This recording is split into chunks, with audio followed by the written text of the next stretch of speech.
زبیر صاحب 2022 جو ہے نا ختم ہو گیا ہے، یہ پاکستان کی تاریخ کا مہنگا ترین سال کہا جا رہا ہے اس کو. کیسا فیل ہو رہا ہے کہ اس مہنگے ترین سال میں 9 ماہ آپ کی حکومت تھی پی ایم ایل این کی؟ یہ بالکل فیکٹ ہے. مہنگا ترین تو مجھے نہیں پتا، بٹ 1970s کے بعد مہنگائی کے حوالے سے جون سے لے کے ابھی تک، جس کو کہتے ہیں نا کہ جو آپ کنزیومر پرائس انڈیکس جو انفلیشن میجر کرتے ہیں، وہ 20% سے زیادہ ہے، تقریباً 7 مہینے تک ابھی چلا ہے. تو یہ تقریباً 1970s کے بعد پہلی دفعہ ہوا ہے. اس میں دو تین فیکٹرز ہیں. ظاہر ہے تجزیہ کرنا پڑتا ہے کہ اس کے پیچھے ہے کیا. ایک تو یہ ہے کہ انٹرنیشنل جو انوائرمنٹ ہے، اگر آپ برطانیہ کو دیکھیں گے، امریکہ کو دیکھیں گے، تو تقریباً 40 سال کی بلند ترین سطح پر ہے مہنگائی ایسے ہی وہاں بھی. عمران خان صاحب نے، جو میں ایک چیز کہتا ہوں جو سب سے زیادہ ظلم کیا تھا، اور یہ بالکل تاریخ کا حصہ ہے، فیبرری کی 28 تاریخ کو سبسڈی دی تھی. انہوں نے صرف پیٹرول کی قیمت کم نہیں کی، پیٹرول کی قیمت کم کی اور یہ بھی اعلان کر دیا، اور بجلی کی قیمت کم کی اور اعلان کر دیا دونوں کے لیے کہ جون کے اینڈ تک یہی پرائس رہے گی. فریز کر دی تھی. ابھی فیبرری کی 24 یا 25 تاریخ کو یوکرین اور رشیا کی جنگ شروع ہو چکی تھی. جی ایسے ہی. دنیا میں کوئی شخص ایسا نہیں تھا جو یہ نہ کہہ رہا ہو کہ اب انٹرنیشنل آئل پرائسز بڑھنی شروع ہوں گی ایز اے ریزلٹ، اور یہاں یہ کم کر رہے تھے اور فریز کر رہے تھے. ہم نے ایسے موقع پر جب لیا تھا تو اس کا اثر تو ہوگا. یہ تیسری ایک بہت بڑی وجہ تھی جس کی وجہ سے مہنگائی ہوئی ہے کہ آئی ایم ایف کنڈیشنالٹیز ہمیں ایکسیپٹ کرنی پڑی. جب ہم نے 30 روپے ایک وقت بڑھایا پیٹرول، پھر 24 روپے بڑھایا، پھر پتہ نہیں کو 30 روپے بڑھایا، تو ظاہر سی بات ہے اسے مہنگائی 250 پر تک اثر گیا تو نا. ہوگا. جی. مگر سر آپ کو لگ رہا ہے کہ جو اس وقت عدم اعتماد کا فیصلہ تھا، ظاہر ہے جو اکانومی کو سمجھتے ہیں ان کو تو نظر آ رہا تھا کہ انٹرنیشنلی کیا ہونے جا رہا ہے، جیسے ابھی آپ نے کہا. جی. تو یہ عدم اعتماد کا فیصلہ، اس سے آپ کی پاپولیرٹی گری، ٹھیک ہے نا. اس میں بہت آپ مانیں یا نہ مانیں، پاپولیرٹی کو بہت زیادہ وہ تو سب مانتے ہیں، نقصان ہوا. پولیٹیکل ہمیں. تو وہ فیصلہ عدم اعتماد کا معاشی طور پہ میں پوچھ رہا ہوں، پولیٹیکل نہیں پوچھ رہا، وہ غلط تھا؟ دیکھیں، جو بھی فیصلہ ہوتا ہے اس کے ظاہر ہے اس میں کچھ لوگ ہوتے ہیں جو کہ سمجھتے ہیں کہ جی یہ ضروری ہے فیصلہ کرنا، اور کچھ لوگ ہوتے ہیں جو سمجھتے ہیں کہ جی یہ فیصلہ اس وقت نہ کیا جائے. اس کے پولیٹیکل امپلیکیشنز کو بھی دیکھا گیا تھا اور معیشت کے حوالے سے امپلیکیشنز کو بھی دیکھا گیا تھا کہ جی اس کے کیا اثرات ہوں گے.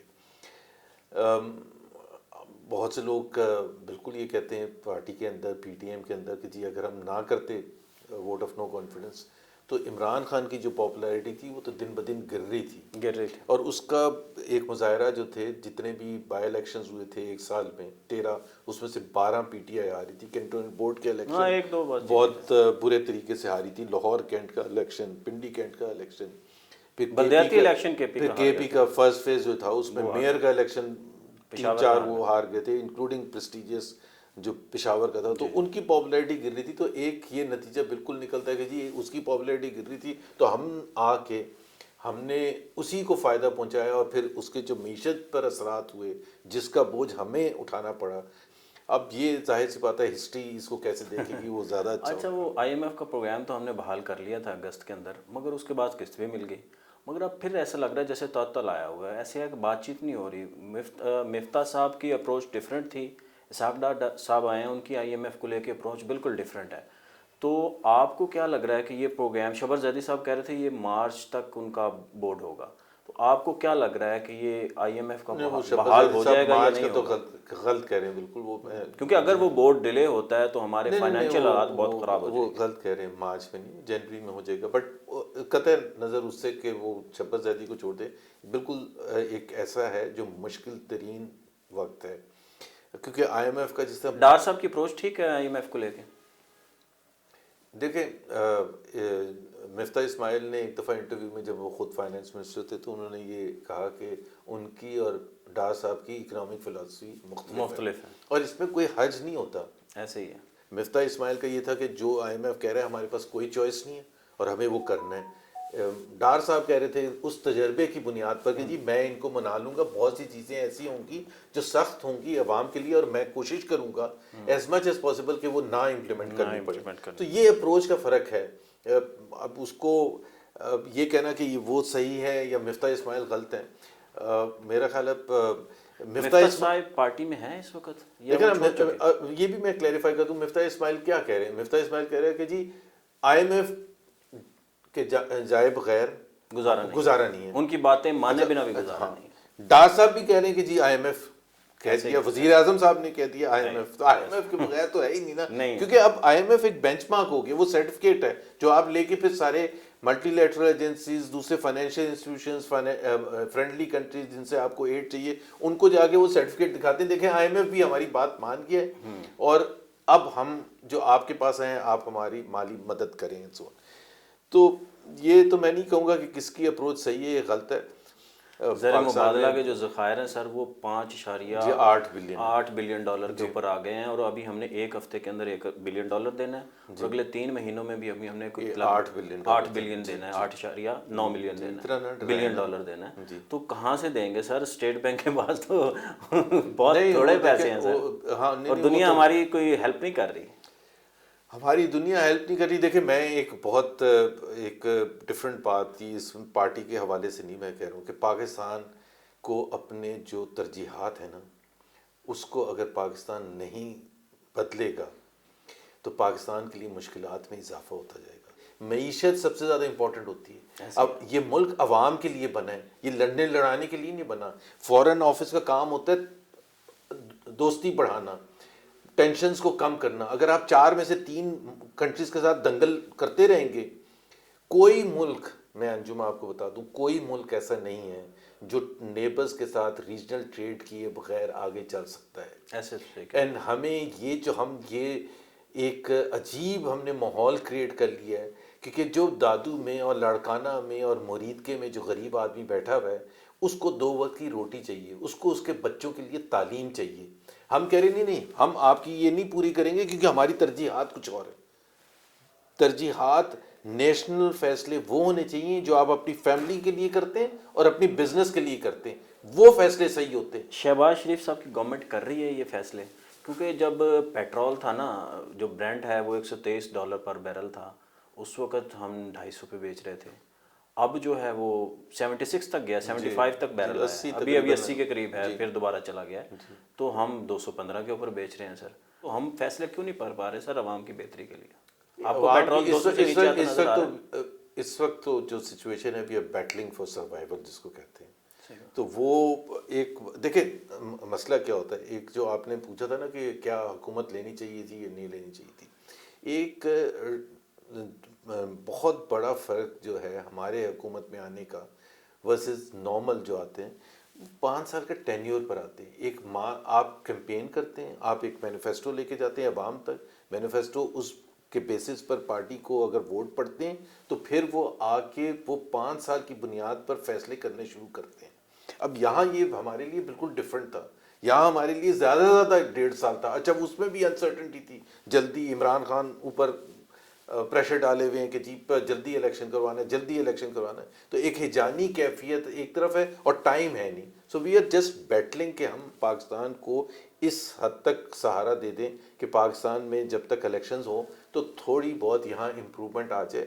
کرنٹ اکاؤنٹ خسارہ آپ نے اس کو کنٹرول کیا ہے جی، کیونکہ آپ نے درآمدات کے اوپر کٹ لگایا ہوا، امپورٹس کم کیے ہیں. تو ابھی IMF کا پروگرام جون تک ہے، ابھی ہمیں ان کی باتیں ماننے بنا ہمارا گزارا نہیں ہے. ہمیں مانیں گے مگر اس کے بعد بھی شاید آپ کے پاس 3-4 ماہ ہوں، پھر آپ وہی کریں گے جو شوکت ترین نے کیا. کرنٹ اکاؤنٹ خسارہ جو حفیظ شیخ کے زمانے کے اندر جو سرپلس میں تھا کرنٹ اکاؤنٹ، وہ انہوں نے $17.5 ارب کا کرنٹ اکاؤنٹ خسارہ. پھر اس کے بعد آپ پروجیکٹس لگائیں گے، پیسہ انویسٹ کریں گے، امپورٹ کریں گے، گروتھ دکھائیں گے. لیکن پاکستان کا ایک یہ جو کہتے ہیں نا سائیکل آف بسٹ اینڈ ڈوم، جی سر، اب یہ تو ٹیمپریری حل ہوتا ہے کہ آپ امپورٹس کو روک دیں. امپورٹس کو روکتے ہیں اکنامک ایکٹیویٹی کم ہو جاتی ہے. جو 2018-19 میں جب پہلا سال تھا پی ٹی آئی کا، کیا ہوا؟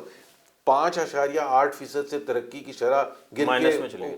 نہیں وہ مائنس میں تو اگلے سال گئی تھی، 1.9% پہ آ گئی تھی. تو وہ تو کوئی حل نہیں ہے نا کہ ایک طرف آپ یہاں لے کے جائیں اور پھر درہم سے گرنا شروع. اس کا مطلب یہ کہ یہ جو آپ کی ایکسٹرنل ولنریبلٹی ہے نا، جو ڈالرز ہیں، یہ کمانے میں ہمیں کمزور ہیں. ایکسپورٹس میں، فورن ڈائریکٹ انویسٹمنٹ لانے میں، ریمیٹنسز میں. ڈالر انفلو کہاں سے آتا ہے آپ کا؟ فورن ڈائریکٹ انویسٹمنٹ وہ بالکل کرپل ہو گیا. آپ کا اگر آپ ایکسپورٹس کرتے ہیں وہ آتا ہے. اور یہ ایک ایسی چیزیں ہیں جو کہ جس کا کوئی ڈاؤن سائڈ ہے ہی نہیں. اکنامک انڈیکیٹرز میں, اکنامک ڈیسیجن میکنگ میں ایک بڑا مسئلہ یہ ہوتا ہے کہ آپ کوئی فیصلہ کرتے ہیں, ابھی آپ نے امپورٹس کو روکا نا, تو 50% آپ کی جو ٹیکس کلیکشن ہے وہ امپورٹ سٹیج پر ہوتا ہے, تو ٹیکس کلیکشن کرنی شروع ہو جاتی ہے. تو یہ بیلنس کرنا بڑا مشکل ہوتا ہے. لیکن جو سب سے آسان چیز ہوتی ہے, جس کا کوئی ڈاؤن سائڈ نہیں ہوتا, وہ ایکسپورٹس ہوتی ہیں. جس کا کوئی ڈاؤن سائڈ نہیں ہوتا وہ فورن ڈائریکٹ انویسٹمنٹ ہوتی ہے, ریمیٹنسز ہوتے ہیں. تو میرا خیال ہے پاکستان کو آن اے سسٹینیبل بیسس جو بھی حکومت اگلی آئے گی اس کو اس چیز کو نمبر 1 پریورٹی رکھنا پڑے گا, تب جا کے ہم یہ انشور کر سکیں گے کہ جی گروتھ ہونے. حفیظ شیخ صاحب کی پالیسی یہ تھی کہ اتنی گروتھ کو نہ لے کے جائیں کہ کرنٹ اکاؤنٹ خسارہ بڑھنا شروع ہو جائے, اور وہ قابو سے جب باہر. اور انہوں نے کنٹرول بھی رکھا. شوکت علی صاحب آئے, انہوں نے کہا نہیں جی سب چیزوں کا حل جو ہوتا ہے وہ گروتھ سے ہوتا ہے, امپلائمنٹ جنریشن بھی ہوئے گی, ٹیکس کلیکشن بھی بڑھے گی, جیسے ہی انہوں نے کیا وہ $17.5 بلین کرنٹ اکاؤنٹ خسارہ ہو گیا اور مشکلات میں اضافہ ہو گیا. ٹریڈ ڈیفیسٹ بڑھ گیا تھا, 20 ارب ڈالر انہوں نے زیادہ ٹریڈ کیے. $80 بلین کی امپورٹ تھی پچھلے فسکل ایئر سے $20 بلین. لیکن اب وہ اب بڑا ایک سمپل سا حساب کتاب ہے, $80 بلین کی آپ کی امپورٹ ہو رہی ہے. اب اس کے لیے ڈالر باہر جائیں گے $80 بلین, تو آئیں گے کتنے آئیں گے $32 بلین وہاں سے ریمیٹنس سے, اور تقریباً $32 بلین ایکسپورٹ سے, تو 64 بلین, تو 16-17 بلین ڈالر کا گیپ ہو جائے گا. بڑا سمپل سی بات ہے. اچھا سر, ہماری کریڈٹ ریٹنگ جو ہے نا وہ انٹرنیشنل ادارے انہوں نے مائنس ڈاؤن گریڈ کر دی, مائنس میں چلی گئی ہے. زر معادلہ کے ذخائر ہمارے پاس نہیں ہے, IMF کے پروگرام کے اندر ہم ہیں جون تک, اور مجھے اس کے ذریعے کوئی مہنگائی کم ہوتی نظر نہیں آ رہی. کیوں اتنا ڈرا رہے ہیں عوام کے لیے؟ آپ کے پاس کوئی ہوپ ہے الیکشن سے پہلے؟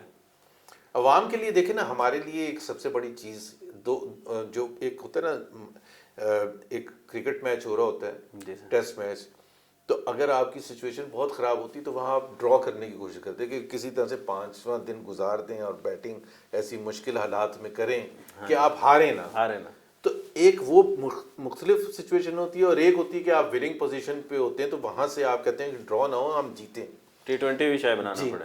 اب ہماری جو سچویشن تھی وہ یہ تھی کہ جہاں ہم نے ڈرا کرنا تھا, اس کا اگر لیا جائے کرکٹ سے کمپیریزن, کہ ہماری جہاں سچویشن ملی تھی کہ ہم اتنی سٹیبل رکھیں کہ ہم ڈیفالٹ نہ کریں. ڈیفالٹ ہوتا ہے ڈالر کے بیسس پر, روپاؤں پر نہیں ہوتا کہ جی آپ کو جو ایکسٹرنل پیمنٹس کرنی, اس میں سے کوئی ہم نے تو ایسے نہیں ہے کہ جی ہم نے بانڈز ایشو کیے تھے جو ہم نے پے کرنے. PTI کے زمانے میں ہی زیادہ تر یہ جو لونز لیے گئے جس کی پیمنٹ کرنی, چاہے وہ کمرشل بینکس کے تھے, چاہے وہ پیرس کلب کے تھے, چاہے وہ IMF کے تھے, چاہے ورلڈ بینک کے تھے, چاہے چائنا کے تھے, تو وہ جو ہم نے پیمنٹس کرنی تھی تو وہ ظاہر سی بات ہے وہ پیمنٹ ہمیں کرنی ہے. اور یہ سب سے زیادہ خراب چیز ہوتی ہے کسی بھی ملک کے لیے کہ وہ اس کو پیمنٹ نہ کر سکے. Thank you sir. ٹھیک ہے, اوکے جی, تھینک یو.